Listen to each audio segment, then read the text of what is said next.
So one thing that I understand about shame is that it is the feeling that shows up when there is a gap between who you are and who you think you should be.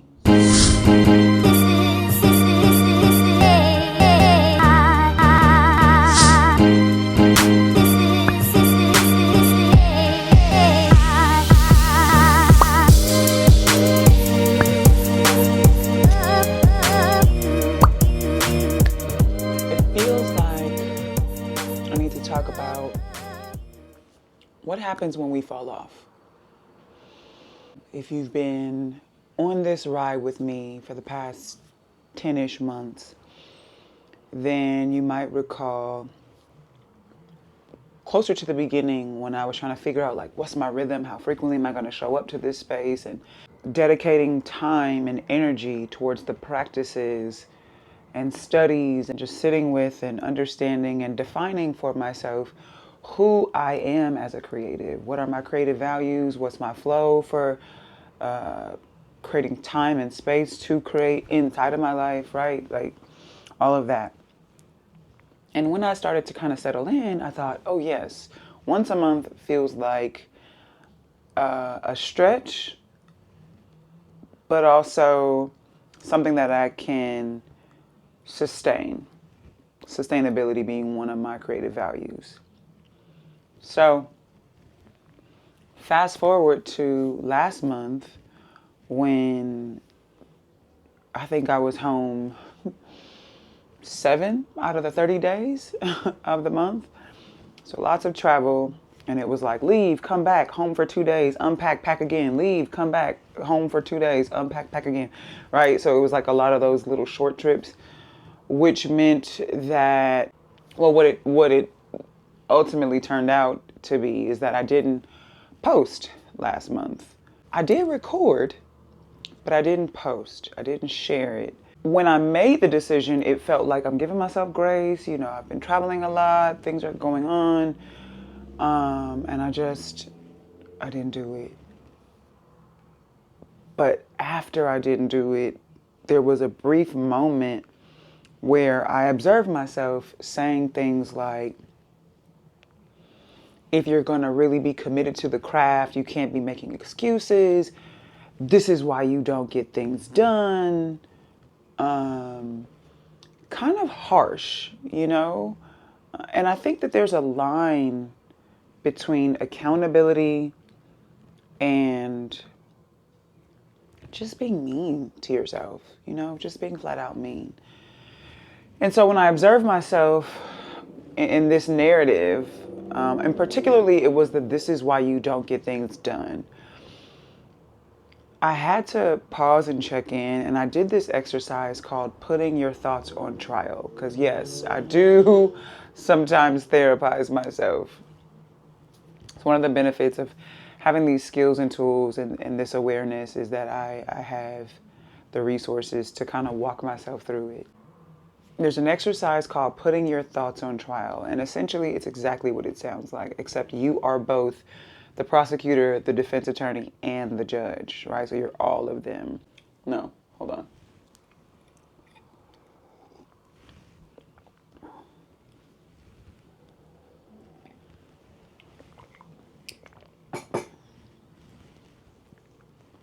The prosecutor is the one that cross-examines the thought, right? Like, is there evidence that supports it? What is that evidence? You know, basically prove it. And the defense is the side that justifies the thought, right? Well, that is true here. Here's evidence that supports it. You know, here are the receipts, right? And then once I've kind of sat with both sides of that, I've challenged the thought, but I've also taken the time to understand where that thought comes from, right? Like it doesn't just spring out of nowhere. There is something, even if it's a seed that's planted that you decide is no longer true, there's something there, right? So in that, then I'm the judge and I say, okay, based on the evidence that was provided, that both justifies the thought, but also challenges it. Where do I land, and what does that mean for how I move forward? And so when I went into this is why you don't get things done, of course, there was evidence of things that I have started and didn't complete for whatever number of reasons. And then there were the things where it was like, well, but you did this, and this, right? So it's not that you never get things done, but you don't get everything done. And can you be okay with that? The answer is yes. The answer is yes, I can be okay with that for a number of reasons. One, not everything is meant to go all the way through. Some things are just ideas and inspiration to kind of get your wheels turning, but they're not necessarily meant to go on and be whatever thing. And even if it is that they will go on and be completed, maybe not right now. And that's okay, because there's plenty of things over the years and even currently that I've had ideas that I've started, picked up, and then set it down, and I come back to it, and they become relevant in seasons. And every time I revisit it over time, it evolves a little bit more, right? Like it expands a little bit more, the vision becomes clearer, or some new iteration of it makes itself known, right? And so that's a large part of my creative process and experience as well, is that not everything is necessarily linear, where you go start to finish in a particular order or even in a specific set of or amount of time. So I did that exercise, examined the thought, and ultimately said, you know what? Yes, it is true that there are things that I start and do not finish. That does not mean that I am not serious. It does not mean that I'm not committed. It does not mean that because I missed a month, that I'm somehow a failure, right? Because that's ultimately what it was boiling down to, was a really heavy narrative around, if you're going to do this, you've got to stick to it. And if you don't, you're going to, fail, and it's not going to be what you hoped it would be. You're not going to, be in alignment with what you said it was supposed to be. And it just got really extreme, which is common for me, right? Like my mind will spiral into all these sort of big conclusions that are really assumptions and rarely have any weight to them. And they're just my imagination running wild. And I have to do exercises like putting my thoughts on trial to rein that in and not let it get too out of control. But I also like to, in doing that, just kind of observe even that, right? So it becomes this meta process of I'm observing my thoughts, and I'm challenging and or justifying them to figure out where I want to land on my ultimate conclusion around whether or not I want to hold on to that thought, or the thought is leading me to some other truth, or revealing something to me about where I get to grow or heal, right? There's that. And in doing that, there's another layer. And for me, in this case, when I looked at the things that were left undone, and like I said, for one reason or another, when I sat with those things, I noticed shame came up. Carry a lot of shame around unfinished products, unfinished projects, unfinished ideas that I started or meant to start or whatever, and didn't. And honestly, again, if you've been with me since the beginning of this series, you might recall in the first episode where I just kind of plopped down. I was like, look, this is what it is. Camera on, go, right? And a large part of that came from understanding that I have sometimes allowed shame or fear to stop me from moving forward in a thing. And I knew that this couldn't be that. I knew I couldn't allow my fear to win this round, because I know that what I'm doing here is not something I can afford to forfeit or jeopardize. Taking this step, showing up, making this commitment, sharing in this way, capturing my process, even if only for me to be able to go back and revisit it and understand and grow and learn as I go through these cycles and time again, if for no other reason than that, This is incredibly valuable. And I just knew that I couldn't let my fear get in the way of that. So in confronting the shame, and so let me, for context, right? Because this is like the work that I do around like emotions and understanding and interpreting them and allowing them to be the information that informs how we move forward, right? Check in with what we believe, the stories that we're carrying, and how that shows up in how we move through the world. Like, right, like that's so much of the work that I do working with clients, when I design curriculum, all the things. So one thing that I understand about shame is that it is the feeling that shows up when there is a gap between who you are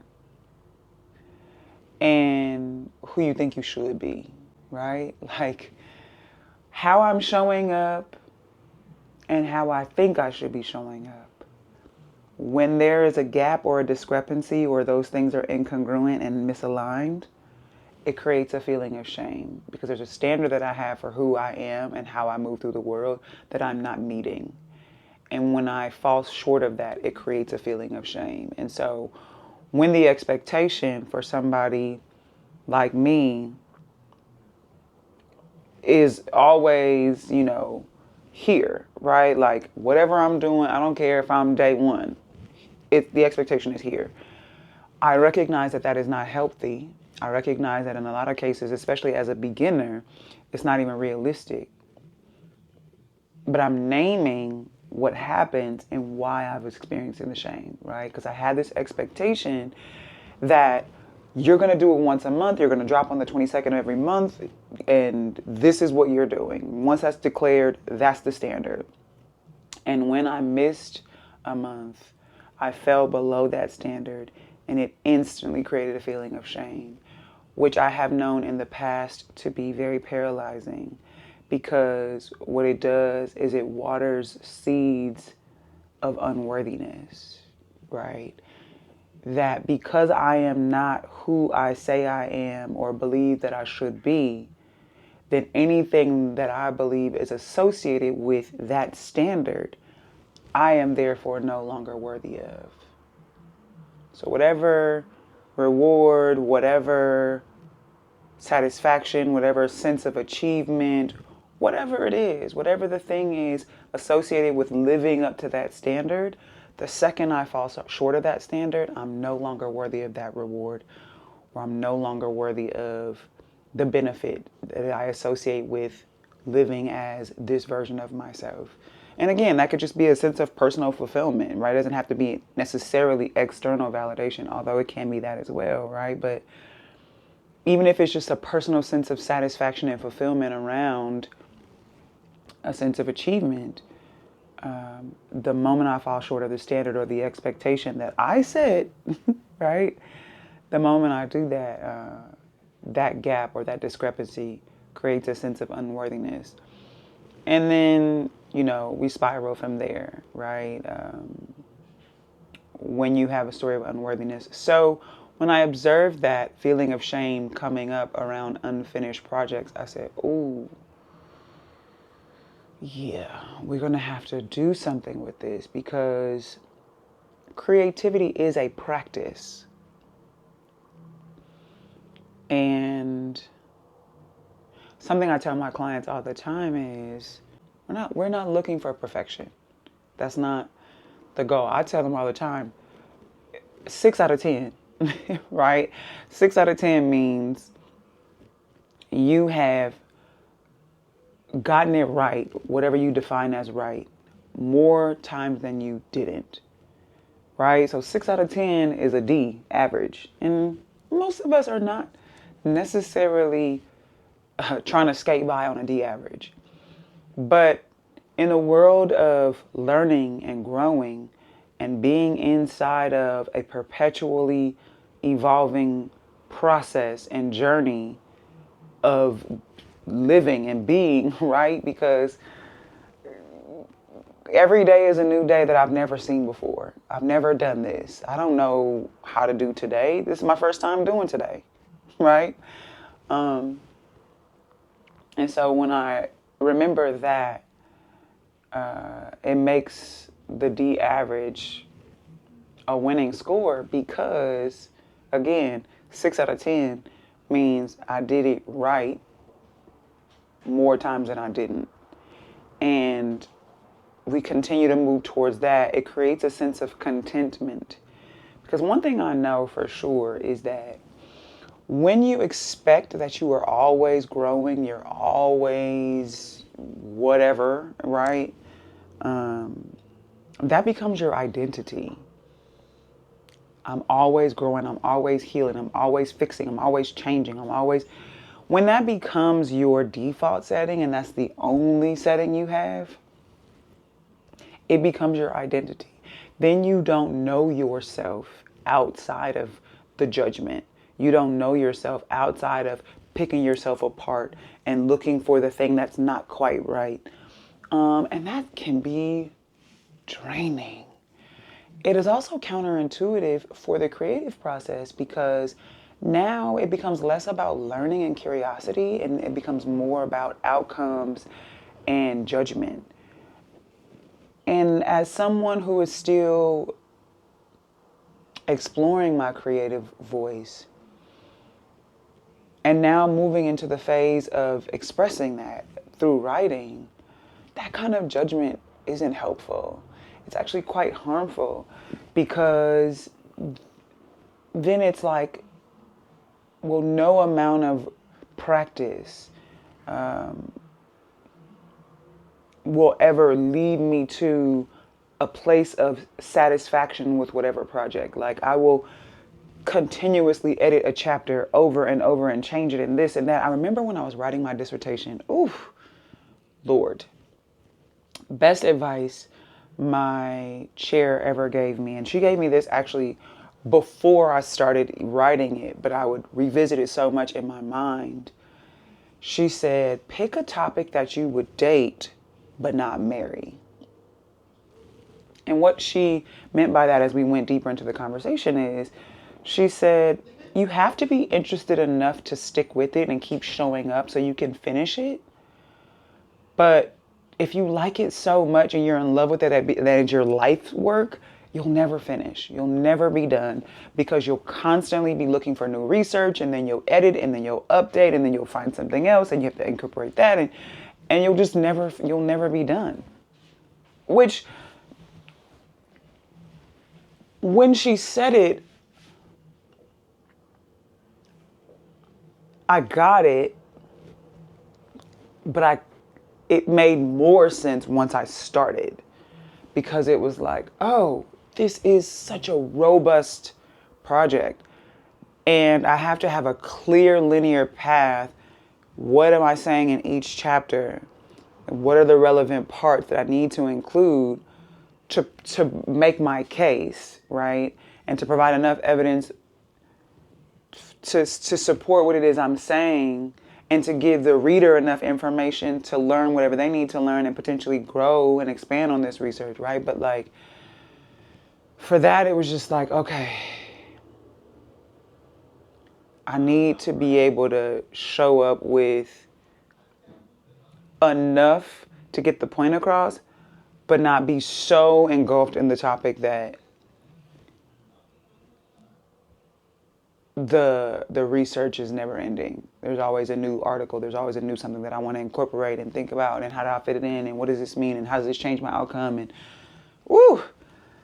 And so the same I think is true for writing, especially when I think about the fictional writing that I'm doing because I'm creating worlds, I'm creating characters and they have stories and when I'm writing, I'm thinking about how they look and how they feel and how they're dressed and where they come from. And I'm thinking about all these things. And if I don't give myself permission to reach a point of satisfaction, then striving for something that is perfect, right? Not just satisfying, but perfection means I'll never finish. I'll constantly be editing. I'll constantly be changing and moving things in and taking things out and shifting things around. And is that really true about this person? Would they really say that?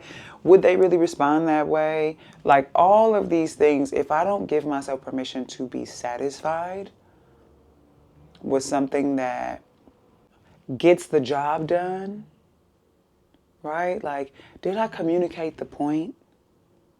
Did the character evolve in the manner that I hoped they would through this story? Can the reader feel themselves in this scene? If I've achieved those things, I'm satisfied. And I don't need to be trying to say the most beautiful phrasing and pick the most poetic, language and, describe this obscure scene. Like, I don't need to try to do that, because those are great practicing tools just to practice writing and focus on specific elements of my writing. And I think that is useful in those spaces. But when it comes to finishing something and putting it out in the world, there has to be a stamp of approval. There has to be a standard that says, this is good enough. This is good enough. Is it my best thing that I could ever do? Probably not. But that's the point of having multiple iterations. That's the point of having multiple projects and different attempts and different approaches. And that's the point of that, is that I refine my voice and my style and my tone and my language and all those things over time. And I think this process of checking in with and understanding my relationship to unfinished work and being able to say, that's okay, because the standard is not perfection. It's not that you complete 100 out of 100 projects, right? Like, that's not the standard. In this case, if we're talking about completing more often than not, 51 out of 100 is a win, right? A win is a win. 51 out of 100. And when I look at my body of work across my life, the different projects that I've taken on, ideas that I've had that I've seen through to the end and that I've allowed to fall by the wayside, I have a winning percentage. I finish more things than I don't. And if I only focus on the things that I don't finish, then I'm not telling the full story. I'm not being fair to myself. And that's what allows me to be mean. That's what allows me to kind of hammer down on this idea that because I dropped the ball, I am now unworthy. Because I'm only looking at the fact that I dropped the ball. And again, even though I was looking at it in the context of I was busy, I was traveling, I was all this, the thing that I was saying is you're going to always be busy and traveling. That's your life. That's your life. You be gone. You be on the go. I travel for work. I travel for leisure. I'll be out. Okay? My mom said I use airplanes like Ubers. So part of that was you can't keep letting that be the excuse. And to some degree, I think that's right. I think I can plan better. Right? I think I can plan better. And especially in those times when I know I'm going to be traveling or having an otherwise busy schedule, I think that's right, that I could stand to plan better. But that's a very different takeaway from, and you're not serious and you're not really committed and you don't really want it. When I hear myself say, I didn't post because I didn't plan according to my travel schedule. And I decided not to because resting felt more valuable to me than rushing, right? I could have squeezed in and tried to edit and do all that. But after all that travel, what my body needed was rest. And part of me investing in my creative self is not just churning out work for the sake of saying I did it. Part of me nurturing my creative self is also resting. listening to my body and honoring what it needs. Setting myself up so that I can create by maintaining my health, right? Because the art is the art, but I am the vessel. And if I want to be able to create and share the art, I got to care for the vessel. And so at the time when I could have chosen to edit and do all of that, I chose to rest instead. And it felt like the right choice. And today, looking back, I believe it was the right choice, but I had a window of time where I had to wrestle with that tension. I had to wrestle with that narrative that falling short meant that I was unworthy.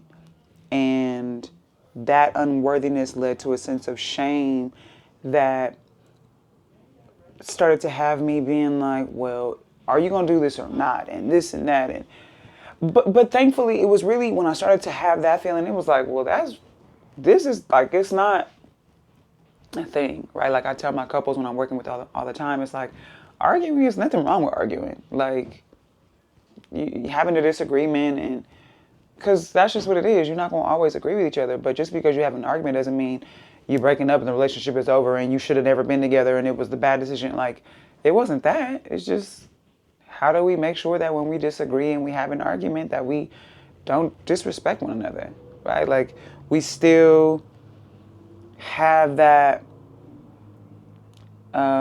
mutual respect and love and care for one another despite our differences in this moment, right? And the same thing is true with our relationship with ourselves. There was friction between my intention and my reality. And that friction doesn't mean that I have to quit altogether. It just means that there's an opportunity for me to learn. And something I say to my clients all the time is that conflict leads to connection when we choose curiosity over correction. And so instead of berating and browbeating myself about, you need to do better, you need to plan ahead, you need to do this, you need to do that, which would have been like correction, right? Like trying to correct myself, discipline myself. Instead, I said, well, what's going on? Which is what allowed me to get curious and understand, right? Like, oh, okay, so there's some shame here around falling short of the goal of sharing once a month and all of the things that are attached to that we've talked about. So when I chose curiosity, it allowed me to lean into my creative self and say, okay, where are the opportunities here? Moving forward to be more in harmony with one another, meaning the intention and the reality. How do they meet? How do they connect? How does my intention that I've set and my reality that I am living out, how do I find harmony there? What does that look like for me? And also, grace for the moments that are not in harmony, right? Where the intention and the reality don't necessarily align or meet up. What does that look like to navigate that? And so I can say, in observing how I handled it, that I'm very proud of myself. I'm very proud of myself. Because there was a time when that harsh voice would have really got me down. And I also want to name that the harsh voice is also responsible for a lot of my wins, because I did have this, and I do have this really high standard for myself for how I perform and how I show up. And so I want to also thank that voice, right? Like, it's not that it's always bad or wrong, because again, there's accountability and discipline. Those things are necessary parts of achievement and success. And I believe when you have an intrinsic inclination towards those things, it's really a gift, because there are some people who just lack that and can't find the motivation unless something or someone is threatening them, right? With some kind of consequence that they don't necessarily desire. I am grateful to be driven by an internal desire to be excellent. And also, I don't have an expectation that I'm excellent at everything, especially things that I'm new at. that I'm a beginner at, that I'm just now learning or trying or exploring in any kind of real or intentional way. And I think that's the balance, right? Appreciating that I have this internal voice that wants to see me excel at everything, and that voice will get very loud if I start to slack off and fall off, right? Like, I want to appreciate that, and I want to say, I hear you, sis, but you could, pipe down a little bit.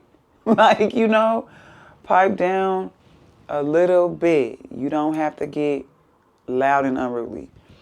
And I think that's what I observed myself doing this particular situation. So yeah, I'm proud. I feel a sense of relief because being present here, popping my camera on, sharing this, knowing that I'm going to post it, all of those things, that feels good to me. I feel like I'm back in harmony with the intention, and that's quite nice. So I'm also feeling a sense of relief to just be back where I feel like I belong in this season of my life. So yeah, this is really about, shedding the shame, moving through it. Certainly not shaming yourself for feeling shame, right? Which is not uncommon. It sounds maybe wild coming out of my mouth, like, how you gonna be ashamed for being ashamed? But if you know, you know, right? That kind of compound shame. Releasing that is really nice, and just choosing to show up despite the shame. And speaking of show up, I do want to mention that part of while I've been away and I wasn't sharing is transition, right? Like, I am moving. So I've been sharing a lot about my reflections on the process of becoming. And as I am evolving now, I feel like this series is going to move into a glimpse into the process of becoming a creative. So things like sharing my practices, right? One of which is spending a lot of time daydreaming and just seeing another possibility, reimagining a different experience. Just giving my brain the space. Part of the creative process is taking a thought to a thing, something that doesn't exist in the world, bringing it into an experience or something that somebody can experience, right? And so that requires an ability to access your fantasy world, your imagination. And so I have a daydreaming practice that allows me to do that. So I'll be sharing that. I'll be sharing about my creative sources, right? Which is art that inspires me, art that I return to. I've been doing a lot of why do I listen to this album still 30 years later? Or why do I watch this movie every time it comes on? Or, just the art that continues to draw me in, or, that creates a certain feeling, like my wrapped music for the year. And my girl Glow was on there. I was tearing some Glorilla up this year. And so thinking about that, I know that so much of why I love her is just the raw embodiment of emotion that comes through when I'm listening to her rap. I can feel her music. So I'll be sharing some of my creative sources, where I am finding inspiration or where I am studying to draw from my own and sharpen my own kind of ideas, or the way that I express, or how I approach things, right? Different techniques or different considerations, things like that, right?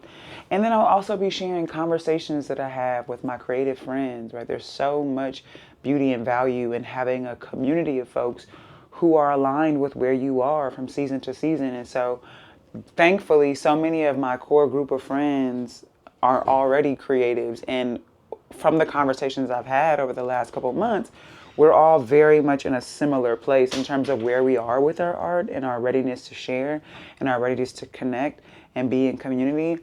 So I've been having a lot of those conversations. It's been incredibly validating, but also eye-opening. So I'll be sharing some of those. So as we shift into a new era of this series, we'll go from reflections on the process of becoming a creative to glimpses into the process of becoming a creative. And I'll be sharing a lot more of my practices and rituals. And it'll likely move to a more streaming format versus pre-record, edit, and post. Because again, my life is my life, and I'm finding that the sitting down and editing is really the most challenging part. And there's a book called Atomic Habits, and one of the laws of habit formation is make it easy, right?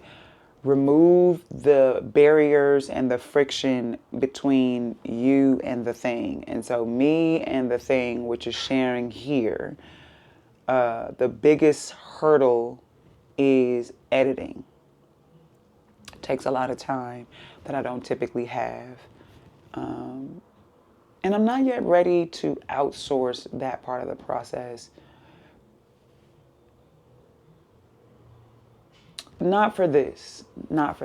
So, yeah, we'll likely be moving to a streaming format so that it's much easier for me to just say, hey, here's where I'll be on, pop on, do our thing. I also am excited about the idea of us interacting more in real time. You join me on the stream, you can comment, all the things. We might even make it so that y'all can pop on or call in or something, right? So definitely look out for that as we shift. And in the meantime, just continuing to be present with all that is coming up as I move into this journey. I'm certainly going to be sharing some of what I'm working on in terms of the writing. I'll be sharing some of that. And there will be live events. So folks who are in the LA area, stay tuned. There will be live events because, again, the community, that piece has become increasingly important to me on this journey and in this season. So community will be a very, very prominent piece of the process next year. And there will be live events, so people in the LA area, stay tuned for that. I think that's all. And I'm happy to be back in this space with y'all. Looking forward to sharing moving forward, and cannot wait to see where this takes us.